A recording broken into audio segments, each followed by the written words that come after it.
Já tá rolando. Fiquei sabendo. Bom, Bruninho, vamos começar. Bom, primeiro de tudo, obrigado pela participação aí. Uma honra pra gente ter você aqui. E assim, vamos bater um papo, sabe? Nada de eruditamente falando, vamos falar sobre embocadura e não, vamos falar de trompete e tá tudo certo. Pô, então deixa eu trocar de bocal aqui, espera um pouco. Bom, antes, eu ia já começar a falar de equipamento, mas depois a gente fala. Bom, eu sei um pouco da sua história, eu sei que você começou a tocar muito cedo, mas foi quando você percebeu que você queria ser músico e que você queria levar o estudo a sério, não era mais só um passatempo de criança, de estar junto com seu pai, quando você falou assim, putz, eu quero tocar trompete mesmo, eu quero viver disso. Você teve esse momento ou foi tudo muito natural e você nunca pensou nisso? Cara, eu nunca parei pra pensar nisso. Não sei, boa pergunta. Não sei quem pode te responder isso.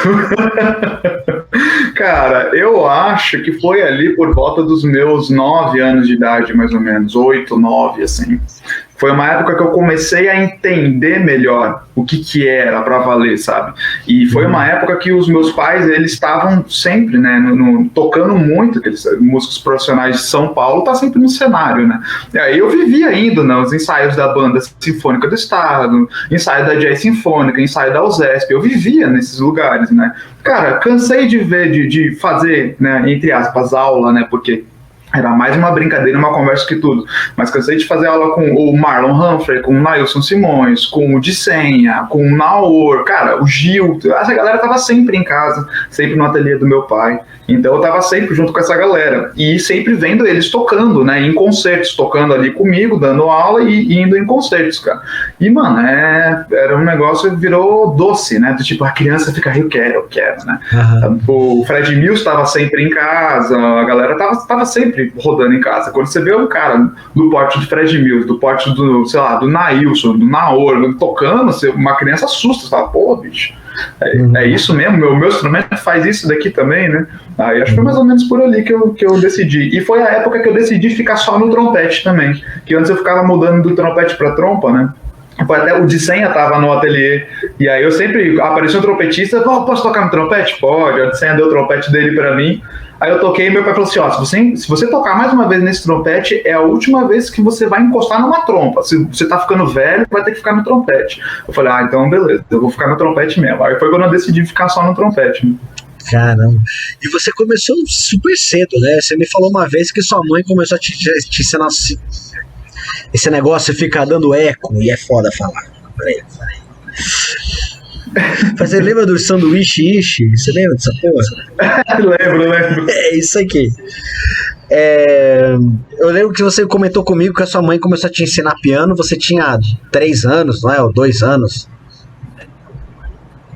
Isso mesmo. Eu tinha por volta dos 2 anos de idade que ela começou a me ensinar o piano, e por volta dos 3, 4 anos foi que eu comecei no trompete. Na verdade foi cornet, né? E, inclusive quem vendeu o cornet pro meu pai foi o Cambé, que foi meu professor. Né?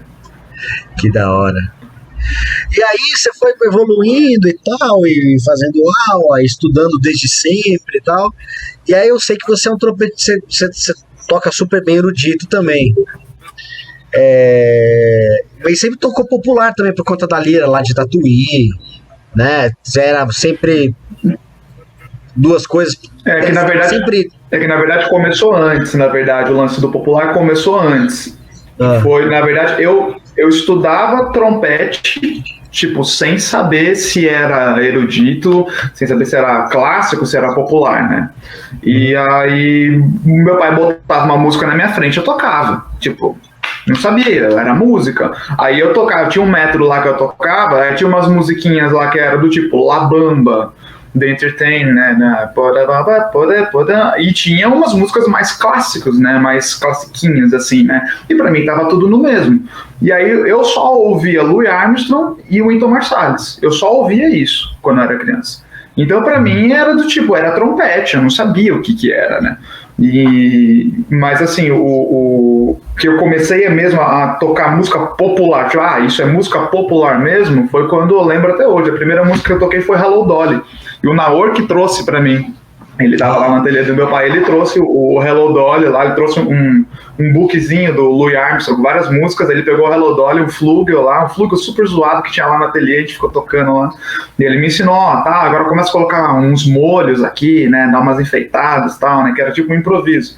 E só que nessa mesma época eu também ficava tocando pro de senha, fazia umas partes do Arbanz, essas coisas um pouco mais, eu não gosto de falar erudito, né? Eu gosto de falar mais clássico, né? As partes mais clássicas, né? Assim, do trompete, mas que realmente aí eu comecei a trabalhar mesmo com os dois foi na Lira Tatuí, alguns anos depois, a partir dos meus 11, 12 anos de idade, né? Entendi. E aí, depois desse tempo, aí você ficou um tempo tocando mais erudito, né? Que você quis mais ir para essa área, você fez prova lá na Filarmônica de Minas, tal, tava mais se preparando mais para isso, né? É que, na verdade, eu sempre mantive os dois. Eu parei de manter mesmo, assim, os dois, tentar manter os dois num nível um pouco mais alto, não faz muito tempo, foi depois daquela prova lá de Minas, uns 1 ou 2 anos depois, eu parei de realmente, sabe, vou manter o meu Hummel em dia. Não, bicho, o Hummel tá no canto dele, eu tô no meu, não sei mais onde ele tá, entendeu? Porque eu lembro, cara, quando você fazia sub lá com a Bibi Ferreira, que você tinha voltado da Alemanha. Sim. E aí, você falou que você teve aula com o Friedrich e tal, e estava preparando um recital. Eu lembro que você estava bem nessa onda de erudito, assim, né? Bom, e aí, cara, você ficou. E essa coisa de ateliê, de luthieria, aliás, começou também tudo junto, né? Cara, não tem, tudo junto, o negócio é um grande cabaré, o negócio, né, tudo mano, é tudo junto, aí do música tudo junto, ateliê tudo junto, não tem, o pai é o professor, o pai é o maestro, a mãe é professora, maestra, a minha mãe, ela tinha uma lousinha em casa pequenininha que dava aula de teoria pra mim e pro meu irmão, a gente ficava fazendo aula mesmo, sentava na mesa da cozinha e ficava lá, sabe, assim, fazendo aula, nossa, cansei de fazer aula assim, aula de coral, teclado, né, piano, um monte de coisa, e luthieria é um negócio que ninguém me deu aula, mas era do como você aprendeu a varrer o chão? Como você aprendeu a varrer o chão? Entendeu? Você aprende, você vê, pega, vai. E eu ia fazendo isso. A primeira coisa que eu aprendi no ateliê do meu pai foi a nunca entrar no ateliê descalço. Por quê? Foi a primeira lição, de verdade, assim. Bicho, cai solda, cai peça, uma criança de 4 anos de idade entra lá, fura o pé. E eu já furei o pé algumas vezes, né? Não tava calçado, já era. Então foi a primeira coisa que eu aprendi. Eu sempre ia lá, falava, deixa eu ajudar, né? E meu pai falava, quer me ajudar? Pega a vassoura lá e vai varrer. Mas varrer, o esquema é o senhor Miyagi, assim, fudido, assim, né? Não, vai varrer lá. Aí eu falei, não, mas varrer eu não quero, eu quero fazer o que você tá fazendo. Ele falou, não, mas para eu conseguir fazer isso daqui, o ateliê tem que estar limpo. Se o ateliê estiver sujo, aí eu vou ter que parar e vou ter que varrer. Se você estiver varrendo, você vai me ajudar. Termina de varrer e você me ajuda. Eu falei, beleza. Aí eu ia lá, varria, e falei, agora eu termino de varrer. Então ele falou, então senta aí, você fica vendo eu trabalhar, e aí você vai saber como que eu faço. E, cara, foi assim até, sei lá, eu postei uma foto, acho que ontem, deu lá fazendo alguma coisa, assim, lixando alguma coisa, eu devia ter uns 4 anos de idade, assim. Eu comecei a fazer mais serviço, assim, eu já tinha uns 7 anos, foi quando eu fiz as minhas primeiras soldas, assim. Mas, assim, era tudo muito divertido pra mim, sabe? Era muito, muito divertido. Eu comecei a trabalhar mesmo, ter os meus próprios clientes do ateliê quando eu tinha uns 15. Cara, mas você sabia que essa coisa orgânica dá pra sacar você tocando, assim, isso. É muita segunda natureza para você tocar. Claro que você estuda pra caramba, você estudou pra caramba, mas é quase uma segunda natureza, assim, não tem muito aquela coisa, você simplesmente você pega o trompete e toca, assim, não tem... É como se a gente começar a falar aqui, né? Então, uma coisa ler partitura, improvisar, é uma coisa... Dá pra perceber isso em você, Bruninho, que é muito natural, assim. Não que você não teve esforço, mas o lance de ser muito cedo, cara. Então, por isso que você não precisa mais estudar, entendeu? Você nem precisa mais estudar. Você pega o trompete e você toca, cara. Impressionante, velho. Mas isso daí é uma coisa interessante por um lado, mas por outro é meio ruim, porque, por exemplo, eu tive muita dificuldade para começar a dar aula. Que você não sabe o que você faz. O cara falava. Exato, é do tipo, pô. E não é nem que eu não sabia, é porque eu não lembrava. Porra, esse ano tá fazendo 27 anos que eu toco trompete, eu não sei mais o que eu fazia. Eu era. Tipo, eu não sei, cara, sabe? Mas poxa, como que é? E o seu material e o ângulo? Eu falei, velho, eu tinha 4, 5 anos de idade quando eu tava resolvendo esse problema. Eu não sei, cara. Tipo. Aí eu tive que pesquisar muita coisa, tive que pesquisar muito, dar muita aula, me ferrar muito dando aula, pra daí olhar e falar, ok, é assim que eu fazia, foi assim que eu passei por isso, aquilo, ok. Mas foi complicado. E até porque eu também comecei a dar aula quando eu tinha uns 12, 13 anos de idade. E também isso daí. Você começou muito cedo, cara, com tudo. E o seu irmão também, né? É a mesma coisa, essa segunda natureza no seu irmão também tá escrito nisso, assim. O meu irmão tá com. O meu irmão ele é mais cedo em tudo, né? Ele tá com 32 anos de idade, já tá com 3 filhos. Porra, tá faltando o seu, hein, Bruninho? Pô, tá todo mundo me cobrando, bicho. Não, é legal pra caramba, mas não vai atrás de cobrança, não. Eu demorei pra caramba pra ter o meu também, e é bom também. Bom, aí, cara, agora falando mais sobre essa coisa, assim, de primeiro trompete, que você faz muito bem. Foi uma consequência natural dessa coisa, porque você sabia que tem uma dúvida que eu sempre fico pensando, né? Será que um primeiro trompete de big band, tal, será que ele tem que ser mais o erudito, ter mais uma preparação erudita por conta de som, afinação, ritmo e consistência e tal? Ou ter uma escola um pouco mais da improvisação, da coisa mais livre, mais da coisa da criatividade? Que você acha disso? Cara, esse é um assunto aí que dá bastante pano pra manga aí, porque para mim já começa no esquema do erudito, né? Por exemplo, cara, você vai falar, ok, Bach era erudito, Beethoven era erudito. Tu vai me falar que, sei lá, o Moacir Santos não era erudito? Ou o Duke Ellington não era um erudito? Quando você procura erudito, né? O eruditismo mesmo, sei lá, no Google, que dicionário ninguém usa mais, né? Procura no Google erudito, cara, você vai ver que tem muitas pessoas da música popular que são eruditos, mas o estilo é popular. Então acho que seria mais uma separação entre o clássico e o popular. Me ajuda, e com certeza estudar a música clássica me ajudou muito, porque eles são muito focados na técnica do instrumento. Eles sempre foram, né, muito focados na técnica do instrumento. Isso daí já me deu um adianto muito grande na hora de tocar as partituras de mais leads, assim, né? E por causa da técnica do instrumento. Hoje em dia já está muito mais equiparável um recital de por exemplo, falar de trompete, um recital de um trompetista clássico e um recital de um trompetista popular. Em questão técnica já está muito mais equiparável, está muito mais igual agora, porque está todo mundo se preocupando mais nessa parte metodológica, essa parte de aquecimento, a parte de técnica. A gente estava lá no Masterclass que a gente fez com o Pati Flores, ele falou que, antigamente se um músico de jazz, por exemplo, tivesse um som meio fanho, meio esfumaçado, porque era o som do cara, ele não conseguia mudar, ele falava, é o meu estilo, mas na real o cara, muitas vezes, em muitos casos, o cara ele poderia não conseguir mudar o som. Hoje em dia, o cara que tem um som mais esfumaçado, o cara estudou para ter esse som, entendeu? Ou é isso, ou o cara ele não toca desse jeito, tipo, num naipe, tipo o Tio Gunner, né? Ele vai solar, aquele som maravilhoso. O cara volta pro naipe, bicho, ele deixa o som agulhado porque precisa pra tal passagem, entendeu? O cara, ele sabe fazer essa mudança, entendeu? Então eu acho que eu percebi muito isso depois que eu comecei a reparar nos músicos de Los Angeles, cara. Porque querendo ou não, né, isso é uma coisa que o Fred Mills já tinha falado para mim há muito tempo. Os músicos, você pega os músicos mais do norte, mais de Nova York, em comparação com os músicos de Los Angeles, tem muita diferença em questão de estilo, questão de o tipo de técnica que eles utilizam, né? E ele falou assim, os músicos de Los Angeles são mais apurados na técnica, o de New York são mais apurados na parte estilística, né? E, cara, quando você pega uma Big Fat Band, pra você pegar um playback e tocar igual o Dan Forneiro, igual o Bergeron, meu velho, você tem que fazer aquela articulação eruditinha, né? Tom, tom, tom, porque senão não vai rolar, não. Afinação cravada, não tem essa de não afinar.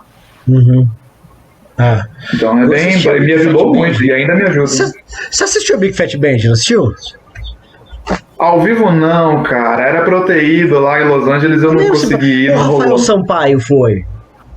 Ele foi, eu não fui. Rafael Sampaio foi. Então foi ele que foi.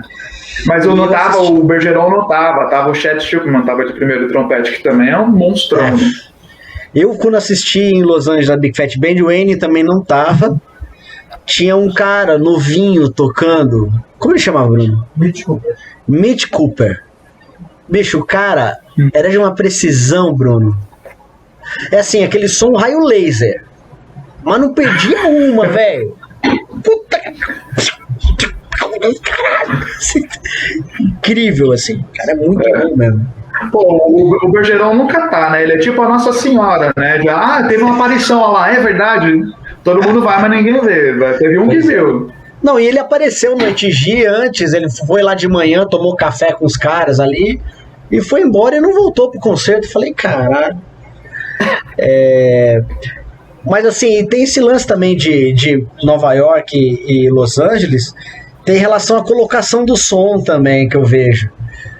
Que eu acho que em Los Angeles a galera é muito mais dentro da banda, muito mais dentro do naipe, o primeiro trompete. E eu vejo que em Nova York o primeiro trompete se destaca mais, assim, tá mais, tipo, meio que em todo lugar, assim. Em Los Angeles tá tudo muito mais colocadinho. Acho que por conta deles gravarem tanto, né? Eu acredito que seja por causa disso. Eu nunca pesquisei, né, historicamente assim, mas, pô, quem que começou a realmente trabalhar com microfone, assim, por mais tempo, assim, acho que foi mais em Los Angeles que a galera trabalha mais, né? Em New York já não, a galera já é banda de salão mesmo, assim, acredito eu, não sei.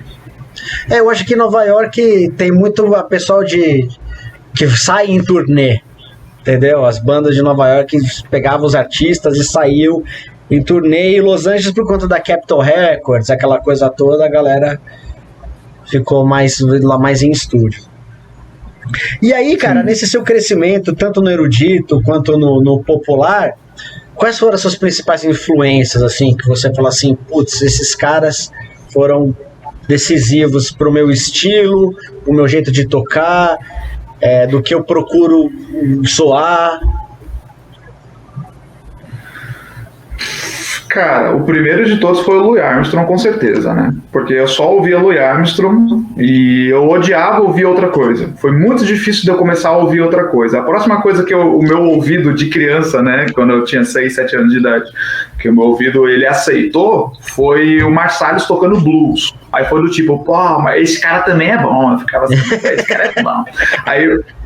Aí o Naor falou pro meu pai, pô, compro um CD do Terence Blanchard, que ele vai curtir, né? Só que é um CD moderno pra caramba, cara. Mano, eu odiei o CD, assim. E hoje em dia eu escuto e falo, puta, né? Tipo, o cara toca pra caramba. E na época eu não conseguia entender, né?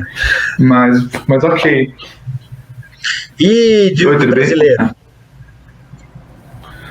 Cara, de brasileiro, logo no começo eu ouvia muito Márcio Montarroz, que o meu pai ele tem aquele CD... Acho que é Terra Marte, como que é o nome? Não sei. Mas não lembro. Eu não me lembro, é um branco. É porque eu não gravo muito o nome das coisas, mas ok. Um CDzinho, um disco branco, assim. Eu ouvia muito esse disco daí. Ouvia muito também os caras tocando ao vivo, né? O Nailson, ele tinha um quinteto de metais numa época que tava tocando só Anacleto de Medeiros, e eu via os caras tocando ao vivo direto, assim. Eles iam pra São Paulo, a gente ia pro Rio de Janeiro, tava sempre vendo os caras tocando. Clóvis também tava sempre em casa, sempre tocando, bicho. Então, essa galera sempre me influenciou muito, muito, muito mesmo. Além, lógico, Gilberto Siqueira, toda essa galera. Quando eu comecei a estudar para valer mesmo ali, assim, tipo, que já tava em Tatuí, que eu já tinha uns 10, 11 anos de idade, assim, aí, pô, o Cambé foi o cara que mais me influenciou, principalmente como primeiro trompete. Ele me influenciou muito, e o Gilberto Siqueira também, fiz muito tempo aula com ele. Mano, foram minhas grandes primeiras influências de primeiro trompete, assim. Entendi. E o que você tem escutado ultimamente? Cara, nada. Ultimamente, não, é que quando começou a pandemia, eu fiquei louco, cara, comecei a escutar tudo. Eu peguei o meu HD, falei, agora eu vou zerar o Fred Hubbard no meu HD e escutei todos os discos que tinha, nossa, sei lá. Aí eu comecei a ficar louco, cara, comecei a passar mal de tanto que eu tava escutando. Eu falei, não vou parar um pouquinho, deixa quieto. Mas assim, quando eu vou trabalhar, eu tenho o meu pendrive, eu deixo no carro ali, cara. Tem o Aldeia do Mantiqueira, que é tipo o Pai Nosso, né? Que você tem que estar sempre ali, escutando de vez em quando, que é bom pra caramba. Eu sempre deixo o Jerry Hayes, sempre deixo o Chuck Findlay, sempre deixo o Fred Hubbard, o Clark After Dark, putz, que é o Clark Terry com a Metropole. Essa é sensacional. Ainda, cara, só a parte do Clark Terry é do tipo, podia tirar a orquestra, bota a orquestra, bicho, fica sensacional. Com o Derek Watkins ainda, é do tipo, mano, vem de mim, né? Esse disco é demais, mesmo.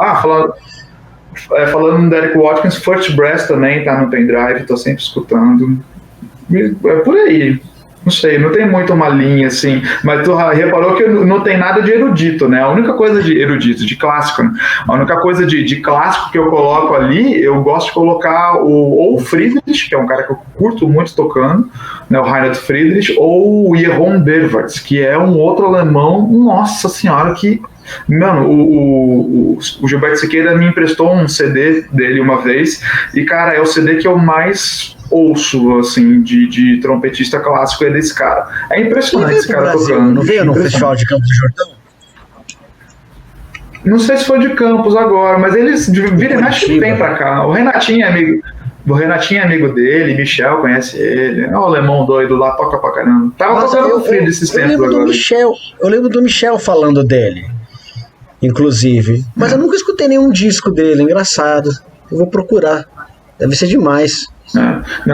Não, e esse cara, ele é muito bom como solista e muito bom como primeiro trompete de orquestra também. Se eu ouvir esse cara tocando Quinta de Mahler, é sensacional. É absurdo. Nossa, é que nem o Friedrich também, né? Tocando Quinta de Mahler. Parece que que o Friedrich, na verdade, ele... que o Friedrich, na verdade, ele é diferente, cara. O Friedrich, ele é tipo, pra mim, ele é uma entidade, assim, que tá passando aí nesse momento, a gente tá vendo incrível, o cara. E ele toca muito, muito, muito bem tudo. Ao meu ver, eu acho que ele toca estilisticamente puxando mais pro gosto dele, né? O cara conhece, ele já deve ter ouvido muito mais música do que eu vou ouvir a minha vida inteira, então ele conhece muita coisa. Então ele puxa pro lado estilístico dele, e tocando o primeiro trompete, ele puxa para isso daí também, entendeu? Então tem muitas coisas assim que... Mas eu tô falando de gosto, não tem nada a ver. Sim. Eu curto pra caramba ele tocando, se eu fosse tocar, não tocaria igual. Primeiro porque eu não consigo tocar igual ele, segundo porque eu procurei outra coisa. E Bruninho, você foi pra Alemanha, você fez aula com o Friedrich e tal. Conta mais como que foi essa experiência. Eu lembro que você me contou uma história da classe dele, que tinha um aluno que dava aula pra todo mundo, tem uma rotina dele, até que você estuda essa rotina ainda. Você me mandou, eu acho.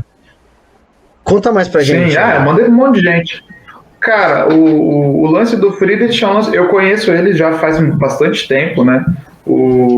Acho que a primeira vez que eu vi ele, eu tinha uns 11, 12 anos de idade, e ele estava no Rio, dando masterclass. Eu não lembro quem que regimentou esse lance aí. No Rio eles têm aquele esquema Brasil-Alemanha, assim. E aí eles estavam lá, tudo bem. Desculpa, Bruninho. Agora não. Vai, desculpa, Bruninho, fala aí. Os caras já estão preparando um churrasco. Ele quer uma carne? Não, agora não. Amanhã! Amanhã rola. Aí eu fui nesse encontro, né, nesse masterclass que estava tendo, aí toquei lá uns voazão da vida lá, o Friedrich curtiu, falou as coisas lá, e foi muito engraçado, porque eu saí mais cedo da aula porque eu fui tocar num bar com o Zé da Velha e o Silvério Pontes. Da hora. Os caras, pô, bicho, o cara saiu no meio, pô, bicho, eu nem sabia que a aula ia continuar, meu pai só falou, vamos, eu fui. O que a gente vai fazer? A gente vai num bar tocar com o Zé da Velha, eu falei, vamos lá, tipo, eu nem sabia, né? Aí eu continuei a aula, e aí eu já conheci o cara fazia tempo, e aí eu tava sempre, quando dava, entrava em contato com ele e falava, surgiu uma oportunidade, eu vou fazer uma turnê na Alemanha, posso ir aí fazer umas aulas? Pode, vem cá. Eu ia lá fazer aula com o cara. E aí acho que foi em 2011, final de 2011, eu fui pra lá e passei uns 2 meses, um mês na Alemanha, um mês na Holanda. E, mano, a classe do Friedrich foi uma das coisas mais surreais que eu já vi na minha vida, assim, trompetisticamente falando, foi um negócio absurdo, assim, porque ninguém chega lá para aprender alguma coisa, os caras já chegam lá a cavalo, começa por aí. Entrou lá é porque é cavalo, porque, mano, é absurdo. E todo mundo, mas assim, todo mundo. E o Friedrich, ele também tem esse esquema de Nossa Senhora, tem umas aparições dele lá na universidade, sabe? Porque os caras, eles não ficam. Caras igual o Friedrich, igual o Marsalis, igual o Bergeron, eles não param, bicho. Os caras estão sempre rodando, né? E aí virava e mexia, ele mandava e-mail pra galera, ó, tal dia, até tal dia eu estarei na universidade, vamos fazer um encontro assim, se assado. E era tipo masterclass, juntava todos os trompetistas da turma na classe e fazia um mini recital para apresentar o que eles estavam trabalhando ao longo do mês, ao longo do tempo que o Friedrich estava fora. E aí eles faziam um recital lá, a Eriko, que hoje em dia acredito que é casada com o Friedrich, né? Nossa, uma puta pianista, cara, ela toca pra caramba mesmo, assim, acompanhava todos os alunos em todos os recitais, e aí eles tocavam lá. E, mano, era de cair o queixo. Tipo, o pior cara lá tocava no mínimo 200 bilhões de vezes melhor que eu. E aí acabou, todo mundo acabou. O Friedrich falou pra mim assim, você vai tocar também? Eu falei, não, tá louco, bicho? Ele, não, toca aí. Eu falei, não vou tocar não, bicho. Não, bicho, eu não sei, não sei trompete, tchau. Tipo, fica na tua aí, bicho, não vou tocar não. E a galera tudo novinha, e era muito louco. Oi, pode falar, cortou aí. E a galera tudo novinha, né? Não, o mais velho lá tinha, eu acho que 26 anos, acho que era o mais velho, que era um grego que tava lá. Caramba. E foi engraçado que era todo mundo novinho, a maioria tinha acabado de entrar, mas todo mundo sabia do Fábio Brum, que o Fábio Brum tinha ido lá e era um cara impressionante, que sei lá o que. Eu falei com o Fábio um tempo atrás, os caras lá falaram de você, dele, nossa, mas não tem mais ninguém lá que eu conheço. Eu falei, mas eles te conhecem ainda, bicho, tá famoso lá. Você sabia que o Douglas Braga, o Douglas Braga, sabe, o irmão do Marquinhos? Ele sim, eu tava com ele lá no Câmara Nova. Isso, cara, claro. Ele escreveu uma peça pro Fábio Brum, ele me mandou a partitura. Eu falei, caraca, isso aqui é muito difícil, velho. Aí eu falei pra ele, mas cara, o que o Fábio Brum falou? Ele falou, beleza. O negócio era muito difícil. Eu falei, Douglas, me manda que eu quero ouvir depois, porque isso aqui é um absurdo, cara, de difícil. Então, tá bom, ele deve ter olhado e falado assim, ele falou, esqueci com o trompete de 3 pistas só. Cara, porra, é impressionante, cara. Meu Deus. E ele tá numa puta carreira solo legal lá, né, cara, gravando disco, morando lá na Espanha. É muito legal. Não, esse cara aí é absurdo. Outro monstrão também. E, cara, e como foi a gravação lá do disco da Big Band do Hermeto? Aqueles arranjos do Jovino, aqueles arranjos do Jovino, né? Arranjo das músicas. A maioria era do Jovino. Você já tinha tocado, né, esse repertório em Tatuí? Eu lembro num painel instrumental que a Soundscape tocou sim. E eu acho que você tocou antes. Foi impressionante, cara. Nossa, nem lembrava disso. Tu tava lá? Cara, eu assisti um vídeo. Uma coisa assim. Eu lembro disso. Eu não me lembro. É que o repertório era tão pesado que a semana inteira eu não me lembro de nada. É que nem o Miyashiro fala. O Miyashiro fala quando ele foi tocar pela primeira vez com o Buddy Rich, ele não lembra absolutamente de nada. Ele lembra ele chegando pra tocar e quando acabou, ele não lembra de nada. Tipo, travou assim. Mas aí, como foi? Nossa, não, mas foi bem louco esse lance aí do Hermeto, cara, porque eu tinha já tocado com o Jovino, né, que o Jovino tava lá com a Big Band, ele levou os arranjos do Hermeto, e eu tinha tocado essas músicas, né, e, nossa, foi uma puta experiência, assim, e eu dei sorte, na real, porque era pro Cambé ter feito, só que o Cambé tava no não era isso que ele tava no New York, o Cambé tava fazendo algum musical, que daí ele teve que me mandar de sub. E aí fui lá de sub e era quase o naipe que gravou o CD do Hermeto depois, né? Tinha uma galera lá que tocou junto, né? Não tava nem o Cambé nem o Diego Garbim nessa do Jovino. E aí depois esse lance do Hermeto, cara, veio numa época muito sensacional da minha vida, velho. Eu tava já pra quem não sabe, né, eu morei numa Kombi durante quase um ano da minha vida. Eu botei o meu ateliê, minha casa, dentro da minha Kombi, que a gente comprou uma Kombi, e eu e minha esposa, a gente saiu para viajar, né? E aí a gente saiu fazendo reparo de manutenção de tudo quanto é instrumento no Brasil inteiro, né? E aí eu tava em Brasília, cara. Foi quando eu recebi, no mesmo dia, 9 horas da manhã, 9 e pouco da manhã, eu recebi um... Ah, tá. Não, então, no mesmo dia, recebi um e-mail do DAD, que é da Bolsa de Estudos da Alemanha, que eu estava aplicando para ir estudar com o Friedrich. Só que o Friedrich, quando eu mandei e-mail para ele pedindo a carta de recomendação, ele já tinha virado... Eu nunca, de verdade mesmo, abri isso para todo mundo, né? Acho que é essa a primeira vez que eu tô falando uma live sobre isso. Mas ele virou para mim e falou assim, ó, cara, eu não vou te dar a carta de recomendação, não. Aí eu olhei e falei, o cara tá loucão agora, que porra é essa, né? O que aconteceu? E aí, né? Aí ele falou assim, aí ele virou e falou assim, mano, você toca vários estilos, você vai ficar muito entediado aqui, eu não vou saber te ensinar a lidar com esse lance dessa gama dos estilos, eu toco só esse estilo do mundo clássico aqui, você é capaz de você se entediar tanto que você até meio que não queira o trompete. Né, mais por causa disso. Então ele falou, vai procurar outro cara. Ele falou, procura outro cara que te atenda melhor. Ele falou, você não precisa vir aqui estudar comigo para poder fazer essas outras coisas. Aí ele falou do tipo Jans Lindemann, essa galera que toca popular e clássico, né? Visucci. Ele falou, procura esses caras aí e tá tudo certo, não vem aqui não. Aí eu virei e falei assim, não, você não tá entendendo. Eu virei e falei assim, não, você não tá entendendo, velho. Eu vou aí, sim, né? Eu quero estudar com... Oi?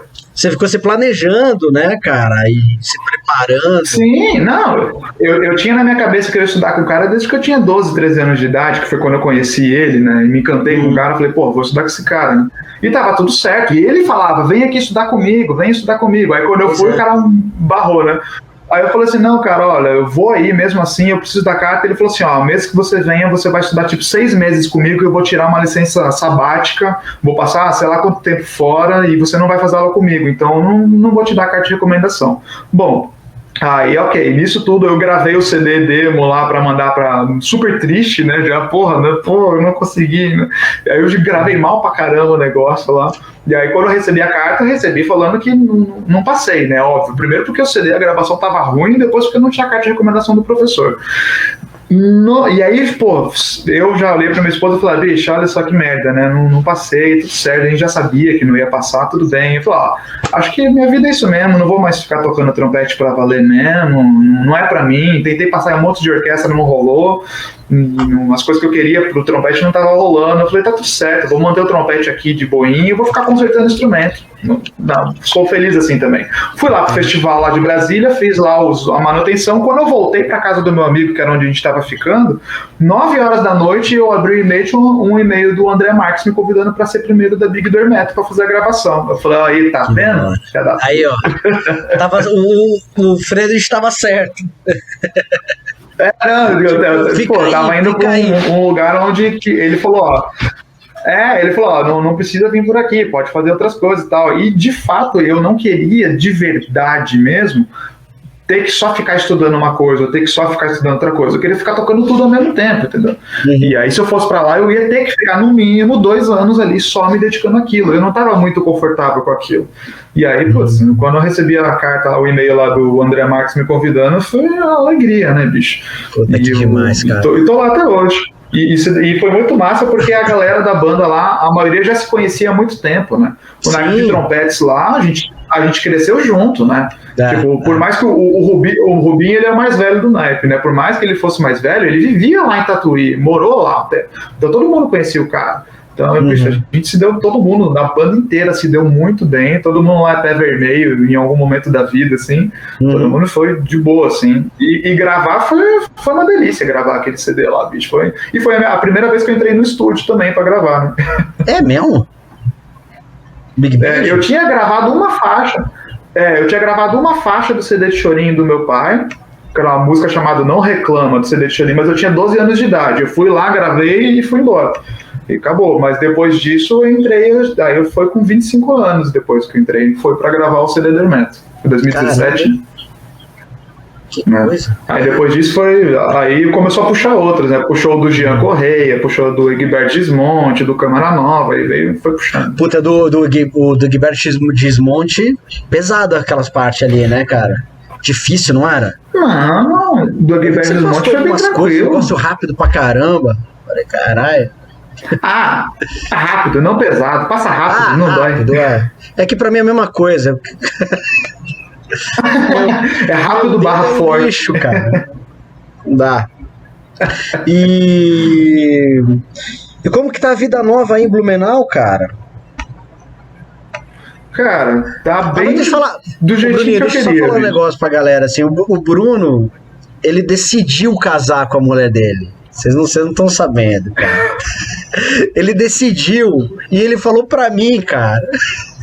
Você lembra disso, né, Bruno? A gente foi na Eu não lembro direito, mas pode falar. Foi na casa do Naoro e ele falou assim, ele apontou pra mulher, pra mulher e falou assim, eu vou casar com ela. E você casou. Você lembra assim, cara, nem tá vendo? Você falou, eu vou casar, cara. Eu não lembro. Foi, bicho. Caramba. Pô, bicho, paixão, né? Paixão. Não, mas, pô, eu dei uma puta sorte, bicho, porque eu fui fazer um sub pro Naor lá no Bibi Ferreira, né? E aí eu conheci a minha esposa, né? A Chay, conheci. Ela tava junto com a esposa do Naor fazendo a produção da banda do Oito do Bem, lá do Derico, né? E aí, pô, faz um sub aqui, um sub ali, já conhece, já joga um charme e pronto, tô em Blumenau. Não, porque o Naor tinha aquela casona lá na Lapa, lembra? Acho que você tava lá até. Sim. E ele sempre fazia aquelas festas, né? E eu acho que a gente foi junto, saiu da Bibi e foi pra lá, pra casa dele. E eu lembro disso, Bruno. A gente tava numa festinha, Poxa, você tava cara. bem... Você devia estar bem loucão, porque eu não tava lá não, bicho. Claro que tava, cara. Com certeza. Ou você tava lá, depois você me falou no outro dia, alguma coisa assim, cara. Eu lembro disso. Eu não sei. Foi uma parada por aí. Faz tempo também, eu não lembro. Minha memória tá ruim. Mas e aí? Aí você decidiu ir pra Blumenau? E como que tá tudo aí? Cara, tá do jeitinho que eu tinha planejado, assim, sabe? O esquema de, pô, dar aula, estudar meu trompete aqui quando dá vontade de estudar, fazer uns trampos quando tem trampo, fazer o esquema das surdinas da Bato Brass, o esquema do luthieria, bicho. Tá maravilhoso, assim, porque São Paulo, a galera ficava achando que eu não gostava, que eu achava que São Paulo era ruim, mas eu não acho São Paulo ruim. São Paulo é bom pra caramba. É que pra mim, eu não curtia, não era o meu estilo de vida morar em São Paulo. Eu nunca de verdade mesmo quis morar em São Paulo. Eu fui morar em São Paulo porque eu conheci a minha esposa e lá, ela não estava morando em São Paulo na época, eu falei, então eu vou pra lá, então arranjo uns trampos lá e boa. Mas aí assim que deu eu saí. Porque, pô, eu cresci no mato, né? Sempre fui da roça, assim, sempre gostei mais desse lance aqui. Tanto que eu moro aqui numa chácara aqui, bem mais tranquilo, assim. E eu não suporto apartamento, esses lances assim, do tipo, e a galera adora, tem gente que gosta pra caramba, movimentado, eu não gosto, bicho. Pô, eu sou mais tranquilo, assim. Mas, bicho, quando eu vim pra cá, foi quando eu realmente voltei a estudar trompete pra valer mesmo, porque em São Paulo eu não tava conseguindo estudar já fazia muito tempo já. Tanto que a gente foi tocar na ABT aquela vez lá, que a gente foi fazer aquele show lá em Campinas, eu já tava tranquilamente há um ano sem estudar de verdade mesmo, assim. Tipo, e tocou pra caralho. Aí você falou, aí você falou assim, pô, você não aquece não? Eu falei, pra quê? Se eu aquecer eu vou cansar, não sei, né? Eu só ia lá e tocava, tipo, não sei, sabe? Aí aqui que eu voltei a realmente falar, ok, e lembrei onde que coloco o bocal, sabe? Do tipo, aqui eu tô voltando a tocar pra valer mesmo, assim. Eu voltei a ficar com o meu trompete em dia. Voltei a poder estudar trombone, um negócio que, putz, eu comecei a estudar lá em Tatuí quando era mais novo, voltei a estudar agora. Uhum. E, cara, e como que é a sua rotina do dia a dia de trompete? O que você tem feito de exercício, de tudo mais? Cara, atualmente eu não tenho feito é ruim falar isso, mas eu não tenho feito basicamente nada. Só tocando, né? Porque, tipo, tocando não, eu tô mais só trabalhando mesmo aqui na Dalton Brass, no ateliê de metais e dando aula. Basicamente é isso. Mas daí eu sempre me policio para no mínimo 15, 20 minutinhos, assim, quando dá, vou lá, pego o trompete, faço um aquecimento, faço um pouco de escala, assim. Mas quando eu conseguir voltar à rotina que eu tava fazendo antes de estar, que agora eu tô numa imersão aqui dos trabalhos aqui, né? Quando eu poder voltar ali nesse segundo semestre a estudar para valer mesmo, cara, eu tô fazendo muito aquela rotina do Bill Adams, cara, muito mesmo, assim, e deu muito certo para mim, e foi uma rotina que quem me deu foi o Gil, cara. O Gil, ele pegou, ele foi fazer aula, acho que com Charles Davis, se não me engano. Eu tenho até um... E aí ele... Peraí. Puta, cara, você tem que ter esse livro aí, Bruninho, é o livro do próprio Charlie Davis. Ele fez ele escreveu todas as rotinas. Eu acho que é esse mesmo. Deve ser esse que eu tenho. Aí o Charles Davis marcou no livro pro Gil quais eram os exercícios que era para ele estudar e tal. E aí o Gil me deu esse método quando eu era moleque. Eu devia ter, sei lá, uns 16, 15 anos. Só que na época não funcionou para mim. E aí eu deixei guardado. Cara, hoje em dia ele tá salvando a minha vida, assim, porque os exercícios que eu fazia antes não funcionam mais. Esse daí tá mandando, assim, é o que mais funciona pra mim. Sabe, vocês querem começar o... Pode falar.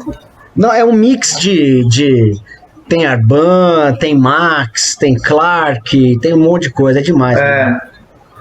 Não, é muito bom. E esse esquema que ele faz de começar na região média, tipo o Clark, né? Começa na região média, faz Fá sustenido, aí depois abaixa meio tom, Fá natural, depois Sol natural, Mi natural, Sol sustenido, Mi bemol, e vai fazendo dessa forma. Putz, cara, isso daí eu já fazia alguns exercícios assim antigamente, muito tempo atrás, mas surtia resultado, mas não era o que me fazia ficar bem tocando. Hoje em dia, isso daí é o que tá me salvando, assim, porque eu consigo tocar mesmo, assim. Tô parando de estudar tanto pedal, assim, não tô estudando mais tanto pedal, dou uma visitada nele para ver se o quarto tá limpo ainda, né, dá uma olhada, falo, tá tudo em ordem, beleza, mas fora isso não faço muito mais não, fico fazendo esses estudos do Bill Adams e boa. Bom, cara. E fala de alguns produtos que você tem feito aí no ateliê. Fora a surdina, você também fez um método, certo? Você fez um caderninho de anotar estudos, o diário de estudo. Conta mais pra galera aí que dá pra comprar e tudo mais. Tudo dá pra comprar lá no nosso site lá da Dalton Brass, é adaltobrass.com. Já tá, você acha todos os produtos que tem lá. E, cara, você falou do caderninho, né, das rotinas, né? Nossa senhora, cara, isso daí começou a vir por causa de uma necessidade minha. Porque eu sempre fui muito vagabundo para estudar. Muito vagabundo. Muito. Continua que tá dando certo. E aí, agora que eu tô trabalhando... Não, então, mas daí parou, né? Parou de dar certo. Porque daí você começa a trabalhar aí um monte de coisa ao mesmo tempo, e aí o tempo que você tinha para estudar trompete fica desse tamanho. Então você não pode ter um tempo, você tem que ter um tempo de qualidade de estudo, né? E aí, como eu sempre fui muito meio desleixado, assim, se eu tinha 8 horas, eu estudava 2 horas, 3 horas e boa, o resto eu ficava olhando pra televisão, assim, sei lá. Aí agora não dá, bicho. Se eu tenho 20 minutos, eu tenho que estudar 20 minutos dentro, assim, né?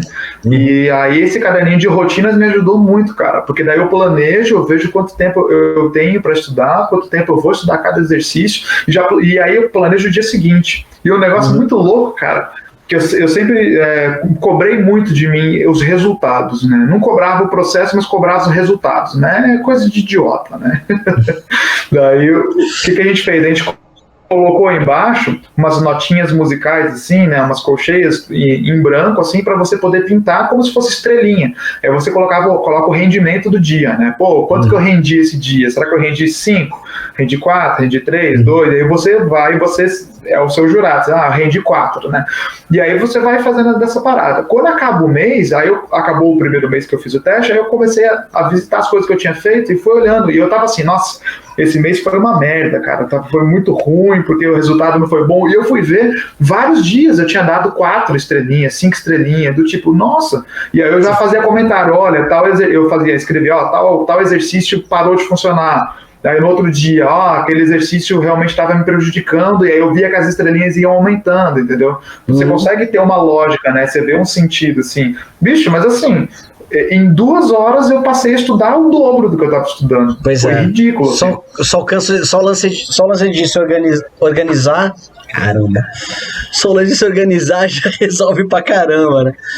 E, sim, cara, quando você vai estudar, o que você busca quando você vai estudar? Você trabalha.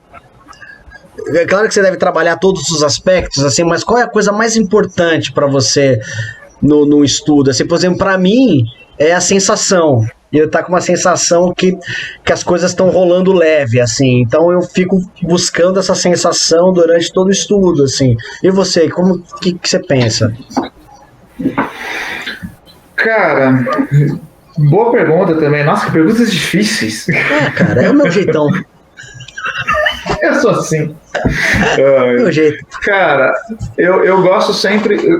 Quando eu sinto que, por exemplo, se eu não consigo fazer 3, 4 oitavas e me sentir bem, eu sinto que tem algum problema. Então eu sempre procuro manter essa sensação das quebras, né? Vou falar quebras entre aspas, né? Das quebras do que a gente tem no registro, né? Entre os tipo Fá sustenido e o Fá natural, assim, eu sempre gosto de dar uma visitada para saber se está tudo certo, assim, né? Hoje em dia eu não estou visitando mais muito, não estou estudando mais muito os pedais porque realmente eu não tô sentindo tanta necessidade, assim, mas me ajuda muito quando eu vou tocar em Big Band, esse tipo de coisa, para questão a sensação o push mesmo, assim, sabe? Mas eu sempre procuro fazer algumas coisas. Bicho, sei lá.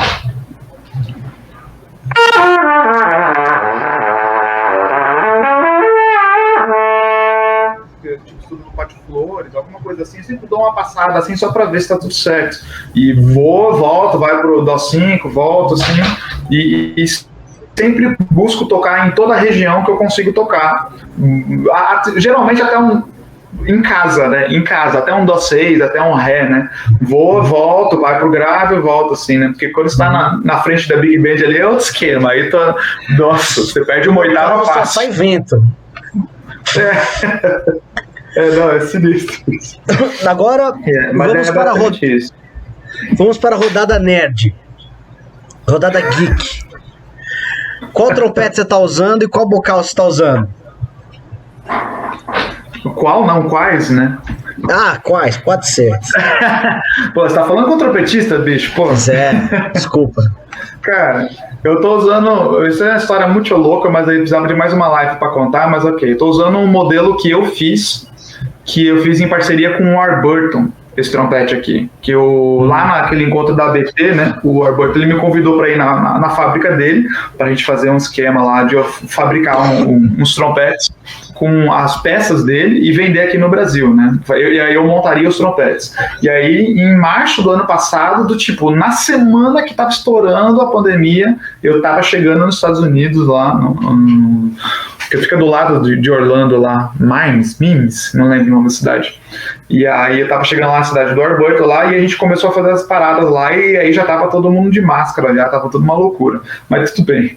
Aí a gente desenvolveu algumas peças diferentes do trompete dele, né? A gente pegou o modelo do trompete dele e adaptamos receiver, adaptamos outras peças aqui, brace assim, para deixar o trompete mais do jeito que eu queria. E aí eu fabriquei as peças lá, ele me ensinou a mexer nas coisas nas máquinas dele lá, eu fiquei fabricando as peças. Cara, eu devo ter feito, assim, só de lead pipe, eu devo ter feito uns 400 lead pipes. E aí tá tudo lá, bicho. Muita coisa. Tipo, em 10 dias foi direto. Porque, bicho, aquele velho é louco, né? Ele é ligado no 220. Ele é workaholic, né, cara? Muito. Não só o workaholic, outras coisas também. E, cara, as peças estão lá e em algum momento ele vai mandar para você fazer aqui os trompetes? Para eu finalizar aqui, a gente a gente só não fez essa parada ainda por causa da pandemia, que tipo, eu não quero pegar e investir, eu vou ter que investir uma grana do meu bolso, né, tipo, pegar, investir uma grana, trazer uma porrada de peça para cá, pagar a taxa que tiver que pagar das peças, né, que é uma taxa mais baixa do que se você importar um instrumento musical, e aí ter todo o trampo de montar o trompete aqui e, pô, o festival tá acontecendo à distância, assim, aí é complicado, sabe, que uma marca nova de instrumento, alguém pegar o instrumento para testar mesmo, assim. Tem que testar. É para testar, sabe? Tipo, eu, enquanto empreendedor, arriscaria. Eu, enquanto músico, odiaria ter que comprar um instrumento sem testar. Então, eu não faço. Então eu quero fazer a parada pensando como músico mesmo, e se é para esperar 1-2 anos para isso, espero, não tem problema, para fazer uma parada legal. E ele quis fazer essa parceria aí por causa ele não conseguia vender os instrumentos aqui, cara, que o dólar tava cada vez mais alto, ficava tudo muito caro, imagina agora, com o dólar estourando, né? E aí, pô, a ideia era trazer dessa forma para conseguir realmente um preço aqui na América Latina inteira mais baixo. Então, pô, é um trompete Proficium, é de longe melhor do que o meu último trompete, que eu não conseguia sair do meu último trompete que eu tinha feito, já tava uns 15 anos tocando com ele, não conseguia sair dele, saí porque eu peguei esse daqui que agora ele tá me atendendo. Tá me atendendo muito melhor que o outro. Coisas que não saía, porra, começou a sair, cara. Eu falei, porra, bicho, era o trompete que é bizarro, assim, sabe? Mas tô usando ele é largo, esse trompete aqui, e o lead pipe dele é normal, o lead pipe número 2 mesmo do Warburton, mas ele é largo, todo em latão, piso em latão, paradinho assim. Tô curtindo pra caramba ele. Bocal eu tô usando o bocal da minha vida, né? É sempre o bocal da vida. Você compra um bocal novo, ele é o bocal da sua vida. Esse bocal aqui, cara, ele é um 10C Bar, muito antigo, muito velho. Reza a lenda, o Altair falou que foi do Jimmy Owen, eu duvido, mas ele falou que foi, então eu também falo que foi, porque a história fica mais legal assim. Mas, bom, o Altair, ele pegou esse bocal, acho que nos Estados Unidos, ele comprou lá de alguém, ganhou de alguém, aí ele passou pro Bicudo depois de muito tempo. Eu conheci o Altair, ele estava tocando com esse bocal há 15 anos atrás, e aí passou pro Bicudo e o Bicudo passou para mim. E aí, cara, ele é um 10C, só que o Altair, ele mandou mudar a borda lá no Warburton. O Altair, ele tinha esse 10C, que ele curtia muito o som, e ele tinha um 8M do Warburton, que ele curtia a borda. Ele falou pro Warburton, tira essa borda, coloca na borda do Warburton, coloca no bar e boa. E aí o Warburton fez a parada aqui, então essa borda aqui é número 8 do Warburton, e o bocal é 10C bar. Ele virou tipo um 11D da bar, mais ou menos. Sei. Mais ou menos um 11D, assim, da barra. E é esse bocal que eu tô usando. Se a parada aperta muito, aí eu vou arregar pra esse aqui, ó. Que é o meu bocal marvado.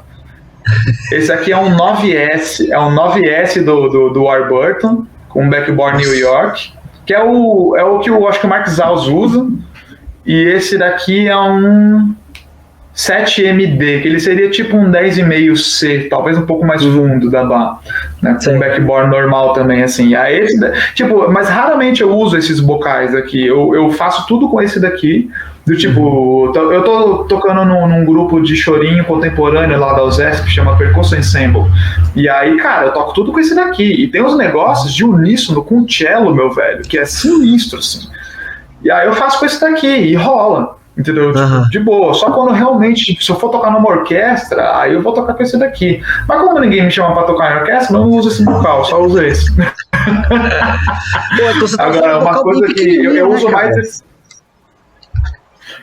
Cara, e eu usava um 3C, e aí de repente eu mudei pra esse 10 aqui e funcionou, mano. E funcionou na hora, assim. Eu sempre escroquei muito, né? Sempre errei muita nota. Eu peguei esse vocal, eu passei um final de semana inteiro sem errar uma nota no musical, velho.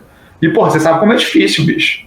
Porra, manter a consistência. Aí eu falei pro Bicudo, bicho, chegou na primeira resta de sábado, virei pro Bicudo e falei, perdeu, mano, esse vocal é meu. Já era. O Billy Elliot era pesado, hein, cara? Pesadinha, né? Era grande, né? Era pesado, era grande, tinha umas coisas de cornet, nossa. Você lembra do meu cornet? Era curado. Você lembra? Eu lembro. O menor cornet do mundo. Tá, pariu. Só você mesmo, bicho. Mas era o mesmo som, vai, cara. Nem vem. Eu duro os caras lá da USESP, lá, o de 100, na época que o Flávio Gabriel tava lá, fiz umas aulas com o Flávio quando ele tava lá. Ele usava um que era pra tocar, era vocal de flugel, só que pra ser tocado no trompete. E a galera faz aquele solo de post-horn, né, da Teixeira de Miley naquele vocal lá. E, bicho, imita muito parecido mesmo, mas pra final, Deus nos acuda, né? Pois é, cara. É difícil. É complicado. Pode dar certo em algum material, assim, mas não é pra todo mundo. Bom, estamos encaminhando para o final. Você quer falar alguma coisa? Você quer falar alguma coisa sobre, sei lá, de qualquer coisa? Algum recado pra galera? Cara, não, só tô de boa. Uma coisa importante que eu até falei lembrei. O Flávio Gabriel, conversei com ele uma vez quando a gente tava no Peru tocando lá, eu falei com ele. Cara, pra todo mundo, né, que quiser, lógico, né, porque opinião cada um tem a tua, então, bicho, eu tenho a minha, cada um tem a tua, né, então só tô passando a minha aí pra acrescentar pra quem acrescentar. Mano, não toca o que vocês tiverem vontade de tocar, porque eu passei muitos anos da minha vida tocando o que os outros queriam que eu tocasse, e aí só porque você faz um negócio desse jeito que, sei lá, alguém curte, que você tem que fazer isso daí. Não, bicho, faz o que você quiser. Tipo, sabe, faça o que você quiser. Tipo, o Flávio Gabriel, ele falou comigo lá que ele adora música brega, mas ele não tem coragem de tocar. Eu falei, pô, bicho, toca, né? Vai lá e toca. Curte. Qual que é o problema de tocar? Mas sei lá, e a galera começa a falar que o meio não permite. O meio, se foda, a gente vai tocar isso aí, tá tudo certo. Tipo, eu só faço, daí fazendo o que você tá afim de fazer, você faz mais feliz, você faz melhor, todo o resto melhora. Então, é o que eu tô fazendo aqui, que eu tava buscando quando eu vim em Blumenau, né? Pô, bom demais, Bruninho. Pô, velho, da nossa parte aqui, muito obrigado. Espero que você tenha gostado desse nosso bate-papo aí. E valeu demais. Espero que a gente se encontre aí pessoalmente em breve, cara. Tomara. E o ano que vem vai ter o festival presencial, hein? Então se prepara. Estamos esperando você. E se der certo com os trompetes Warburton Soares, bicho. Só quero ver, hein? Bom demais. Deixa aí, mano. Beleza, Bruninho. É isso aí. Obrigado, viu, velho? Beleza, tamo junto. Prazer, velho. Pô, sempre que precisar, tamo junto.